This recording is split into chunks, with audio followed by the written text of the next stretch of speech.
এবারে দর্শকদের পাঠানো প্রশ্নগুলো আমি আপনাকে করছি। ১ নম্বর প্রশ্ন যে তারাবির নামাজ এটা কি সুন্নত নাকি এটা ফরজ? এটা কি কেউ মিস করতে পারে? এই প্রশ্নের ব্যাপারে যদি বলতে হয় যে এই তারাবি অথবা কিয়ামুল লাইল রমজান মাসে এটা কি ফরজ নাকি সুন্নত, এ ব্যাপারে আগেও বলেছি। আমাদের নবী মুহাম্মদ সাল্লাল্লাহু আলাইহি ওয়াসাল্লাম বলেছেন, এটা আছে সহিহ বুখারীতে, খণ্ড নম্বর ৩, বুক অব তারাবি, হাদিস নাম্বার 2012। এখানে বলা হয়েছে যে মুহাম্মদ সাল্লাল্লাহু আলাইহি ওয়াসাল্লাম রমজান মাসে মসজিদে কিয়ামুল লাইল পড়লেন আর লোকজনও তার সাথে পড়ল।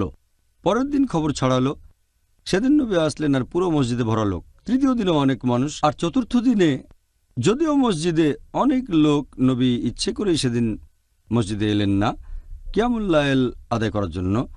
তারপর ফজরের নামাজের সময় নবী বললেন, এমন না যে আমি জানতাম না মসজিদে অনেক লোক আছে, তবে আমি ইচ্ছে করে আসিনি, কারণ আমি চাই না রমজানে কিয়ামুল লাইল তোমাদের জন্য ফরজ করা হোক।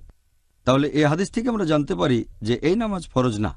তবে আরেকটা হাদিস সহিহ বুখারী, খণ্ড নম্বর ৩, বুক অব তারাবি, হাদিস নাম্বার 2009। আমাদের নবী বলেছেন, যদি কেউ রমজান মাসে রাতের নামাজ আদায় করে ঈমানের সাথে আর আল্লাহর পুরস্কারের আশায়, তার অতীতের সব গুনাহ ক্ষমা করা হবে।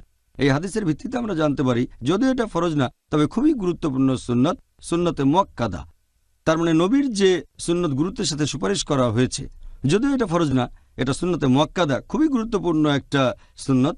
কোনো মুসলিমেরই এটা মিস করা উচিত না, যদি না আসলেই তেমন কোনো কারণ থাকে। যতদূর সম্ভব এটা আদায় করাই উচিত আল্লাহর কাছ থেকে পুরস্কারের আশায়, তাহলে আগের সব গুনাহ ক্ষমা করা হবে। জাযাকাল্লাহ খায়ের।